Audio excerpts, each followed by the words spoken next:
wala kang dating. Tapos ang pati mo sobra, ito dapat gawin. Bago ka pa magangas, bumili ka muna men. Gusto mo talagang pumorma. Laglagan Rap Battle League magingay! Yeah! Yon, shoutout nga pala, Husay Clothing, Rap and Rap Clothing, Boss JJ Podcast, JMJ Builders. Dito pa rin kami sa Federal KTV Bar. Shoutout sa Maharlika saka sa Tataktigay yon. Ito, Sulong Tournament 2. Sa kanan ko, galing pang General Trias Cavite. Magingay para kay Peyton. Yeah. Yo, Peyton, Ninja 2.0, MC South, Tulik Salitaan, Rapture Rap Battle League, Ingay Lika, at shoutout sa Laglagan. Yeah. Yon, Shenghan Siomay, Bara-Bara Rap Battle League, tapos Rapugutan. Rapugutan. Yon. Sa kaliwa ko naman, galing pa ng Pasig, mag-ingay para kay Kosa 11. Yeah. Yun, shout sa group ako sa Records, Blacklisted Crew, sa Revenant, Taogama, Di Castro Azucena, at sa lahat ng tropa. Yan, nanalo ng toss yun si Kosa 11. Pinili niya mauna si Peyton, nung banat kay Peyton. Game! Yeah! Game. Game! Laglagan, kamusta? Yeah. Tanginan nyo! Namiss ko kayo. At ikaw, putang ina mo rin. Wala nang intro, kamukha mo yung kampyon ng sulong, walang duda, nakakagago. Alam mo ba, ikaw una kong naisip nung nagubad ng maskara si Cardo? Ang laki pa ng tiyan ng putang inang to, parang nagdadalang tao, halatang matatawa ka kay Gago pag nakita mo siyang nakasando. Oo, kasi pag nakasando ka, yung sando parang puputok. Paanong di lalaki tiyan ultimo dildo tong si Ihon na lunok? Bata ka pa lang pero yung katawan mo pang tito na bugo kaya lumaki ng ganyan tiyan mo kasi imbis na ilabas iniipon ng utot. Real talk yan. Di ako basta user ng fake content. Yung itsura nito kamukha ni Boomer ng Left 4 Dead. Kasi ang laki mong bulas. Siguro nung baby ka yung nahihirapan sa'yo yung nagbubuhat iho. Sa sobrang laki mo, pag sumasakay ka sa NMAX, yung NMAX nagmumukhang Mio. Ako nga payat pa din kahit madaming makain. Yung tiyan ko tila di napupuno, walang yaka. Patunay lang yan na ako'y gutom na makata. Samantalang ikaw kahit mag-diet yung tarasa mukha kang busog na garapata. Tapos dito mo pa talaga napiling magpabida. Panay dikit sa mga namamahala ng laglagan para sa lineup maisingit ka't makita. Kulang na lang tsupain mo si Boss JJ at si Kuya Ace. Galawan ng makitid at mahina. Tamang garapata kang ang hayop ka kasi sip-sip ka sa liga. Tas may pakosa-kosa 11 ka pa. May kosa sa pangalan. Lakas talaga ng tama mo.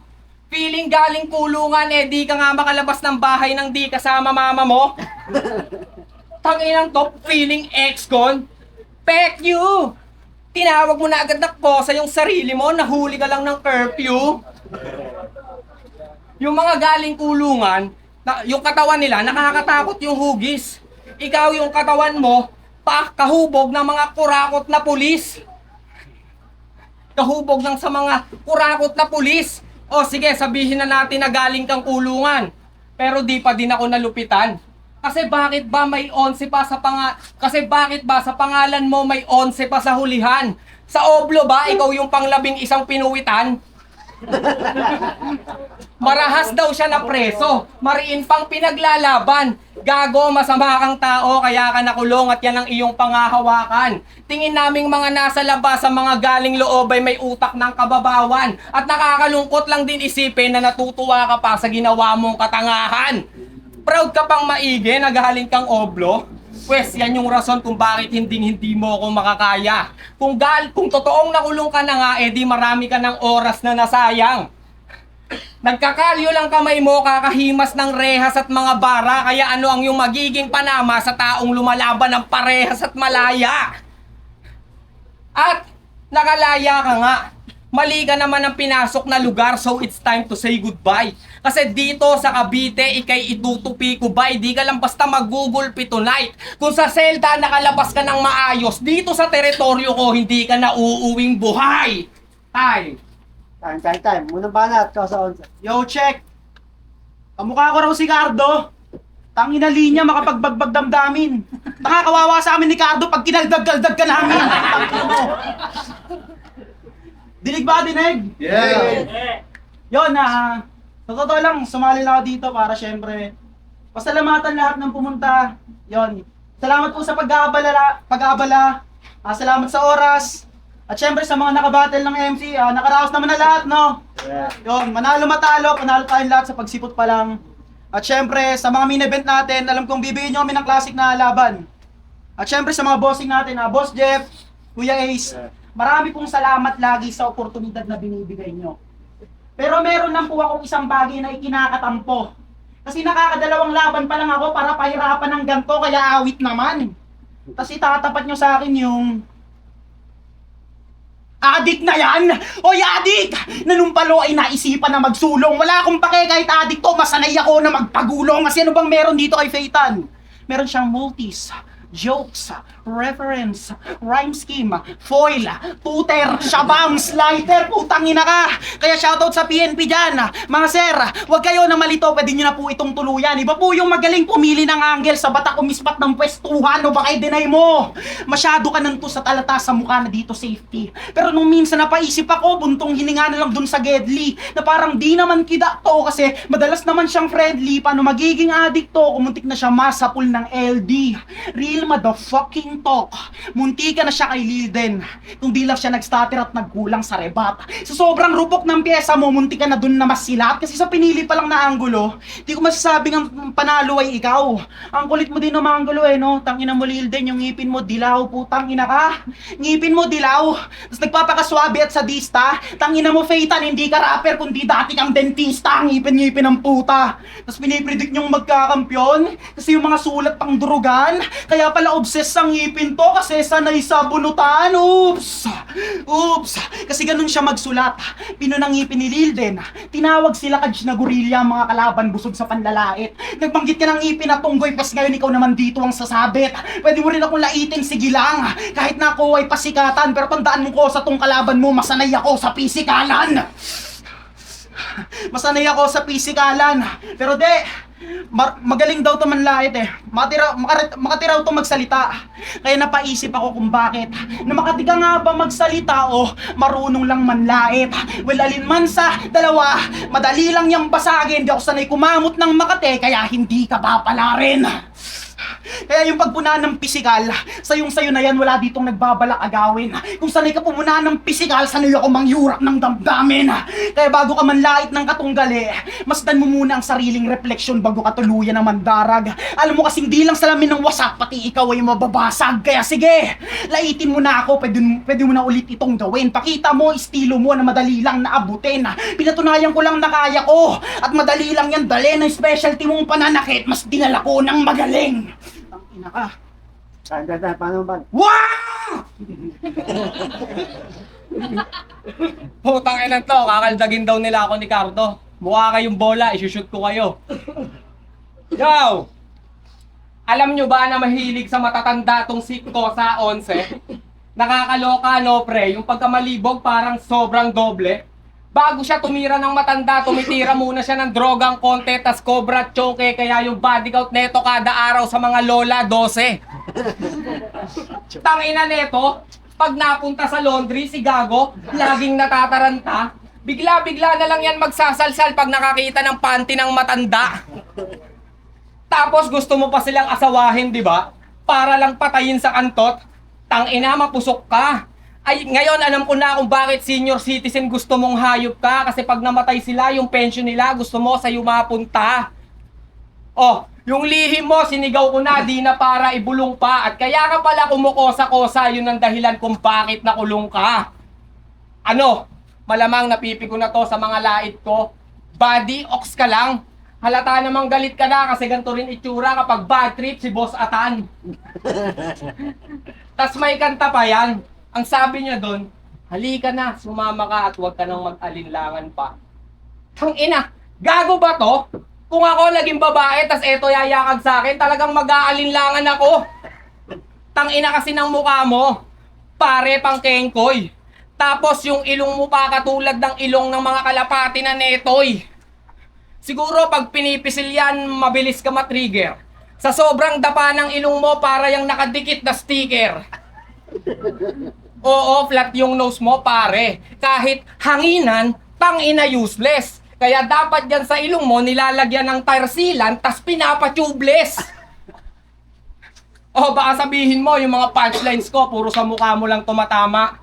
At least, meron pa ring matututunan. Ganito makikipag-ululan kasi kung yung battle naging suntukan, mukha mo lang yung aking pupuruhan. Eh ano naman kung lamang yung pagpapatawa kaysa technical? Huwag ka nga diyang sensitibo. Ikaw nga yung mga bara mo walang sustansya, parang kulang sa ehersisyo. Yung ginagawa ko kadalasan tawa ang nagiging benepisyo. Kaya huwag mong sitahin yung pagsusulat ko lalo na't kumpara sa'yo ako yung mas nagiging epektibo. Pero wala namang lamang sa pagpapatawa at technical ko na atake. Kaya nga yung paglalayag ko sa karagatan na to ay ang swabe. Kaya paano mo ako mapapataob pa pare kung yung bangka ko na gamit sobrang balanse? Yo, check! Isushoot niya daw kami kay Cardo. Yan na yung barang nakakalindol. Tangina mo, kahit ishoot mo kami, hindi ka makaka-score. Putang ina mo ka! Round 2 game. Sa totoo lang, pagkabigay ng matchup, napaisip ako, ba tayo agad ang pinagtapat para magwasakan sa entablado? Dahil ba parehas tayong kupal na MC at mga hinain ay sinako? Baka naman kasi parehas na rin tayong undefeated dito sa laglagan. Dapat meron isang matalo. Pero masanay ako sa bulagaan, kaya mas bagay sa akin ang manalo. Baka sabihin, nanalo ka lang naman kasi puro engeng ang kalaban, pues sa akin ang tutugunan. Bobs na lack of preparation, Joshua with complication, tas ayang damuhong yan. Nakikita nyo na mismo ang sagot na di nila mapupunan. Nahalata naman sa katawan ko na di ako masasatisfy pag hinain nyo kulang-kulang. Pero sino ba naman ako? Di naman ako hinahanap ng mga tao eh. Pas masyado na bang entitled?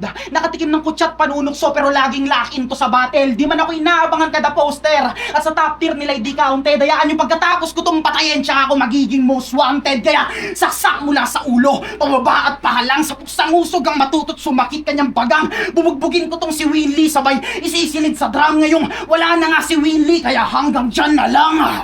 Pero siya nga pala si Phaeton. Pangalan na hango sa anime na Hunter x Hunter. Yan ang napiling karakter at play. Ang kapal-kapal na ng buhok mo sa puwet, gusto mo pa rin maging anime? Putang ina ka. Pero sige, patulan natin. Mag-aala Luffy ang galaw, yan ang napili ko na symbol. Isang suntok pa, kaliwa pas makakatikim ka ng fistol.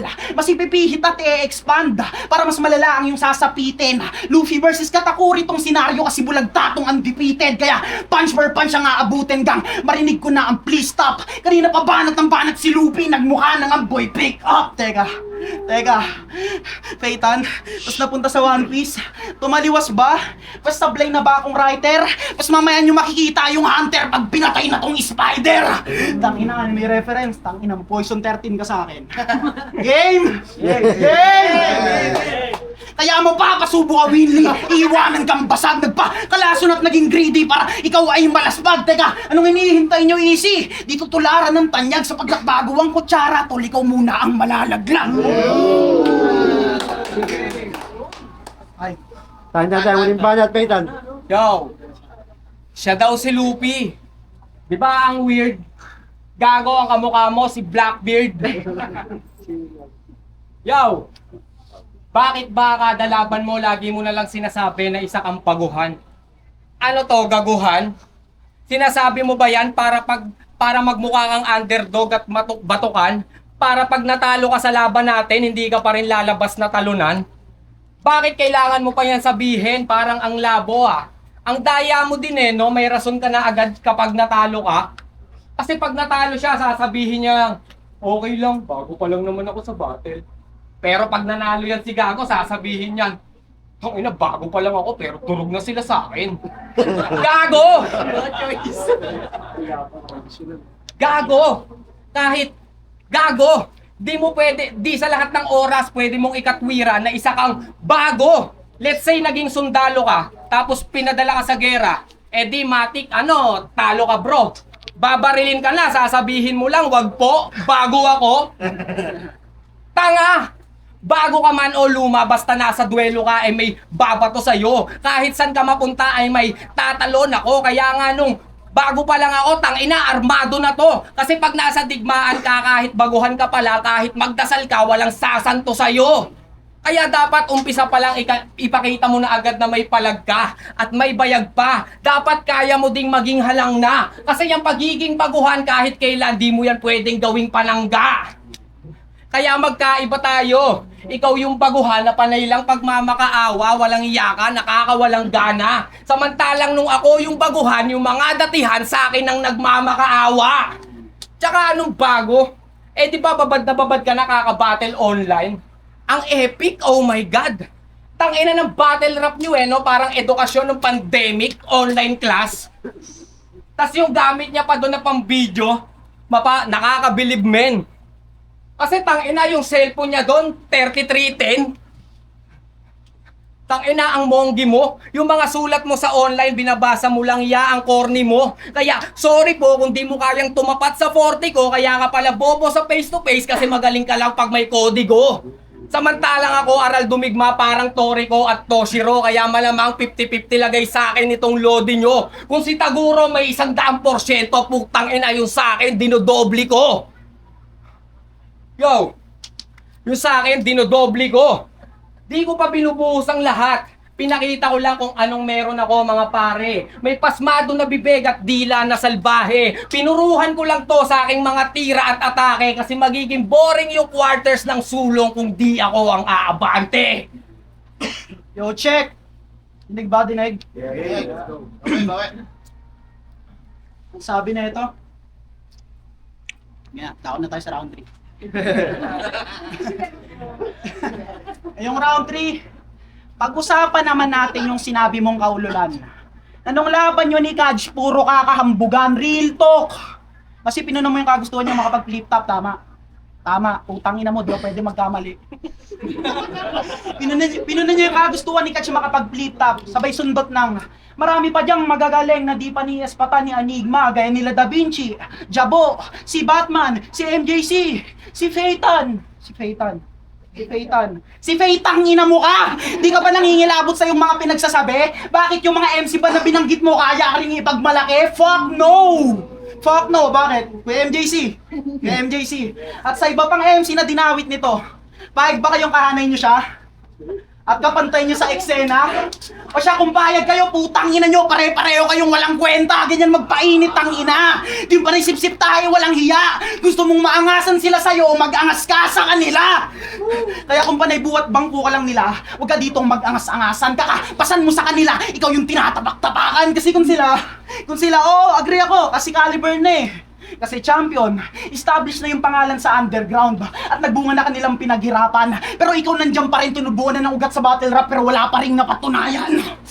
Kasi marami pang hidden gem sa underground pero tahimik at hindi pabida. Tandaan mo ang tunay na diamante hindi madaling makita kaya huwag kang pabida tangina. Oo, masyado akong istrikto. Para kang si Totoy hayop ka kasi masyado kang pabibo.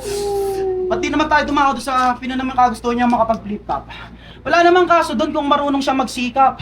Imbis na suportahan yung tao, tinarantado mo tinamak para kang tambay na nakabuntis kasi naninira ka ng pangarap, utang ina mo. Saan mo gawin yan? Simple lang yung pangarap ko eh.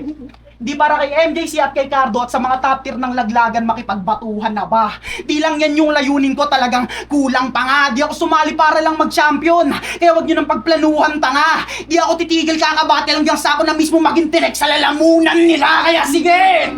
Kaya sige, di mo na ako mangangarap ng mataas, ginawa ko yun para sa layunin. Makatungtong ng flip top, sige pas. Kaya wag nyo nang dumugin. Kung nayayabangan, sige lang, handa ko naman itong suungin. Tsaka na ako mangangarap makapag-flip top pag nagawa ko na kayong drugin.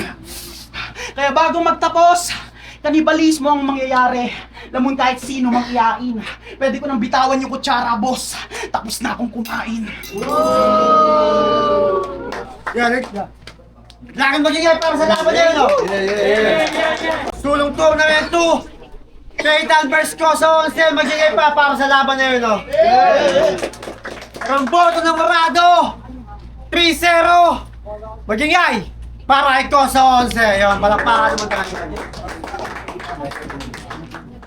Shoutout po sa Shoutout kay Phaeton, napasolid na kapalitan. Shoutout sa mga tropa ko yun.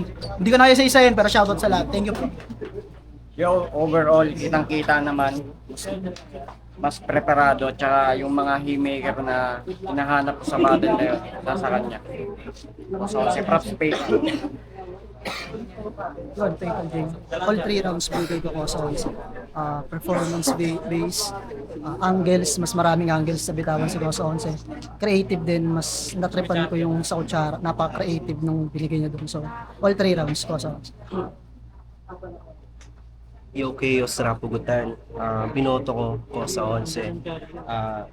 Round 1 para sa akin parang pwede siyang tabla kasi parang kinakapapa nila parehas yung Pero para sa akin parang inedge ko na lang konti ko sa 11 kasi parang mas compose kasi siya tapos parang mas pang tournament yung dala niya. All 3 rounds naman. Yun. Round 2 naman parang medyo hindi ko ganun ka nakuha yung ibang ni Payton. Pero yun nga, more on jokes. Parang dun nga nag-stand out si Kosa 11 dahil parang mas pang tournament yung dala niya. Pero yung yung angle niya sa pag-justify ng jokes over tsaka parang balance ng sa bars. Napapunta dun sa niya and para sa akin trip ko yun. Tapos round 2 naman ni Kosa 11 parang yun yung masanay manalo, most wanted. Yung scheme niya hanggang dyan na lang, medyo nabitin ako dun, okay sana, pero yun, okay pa rin naman. Yung bulag tatong undefeated, Katakuri, One Piece reference, Hunter x Hunter, Spider.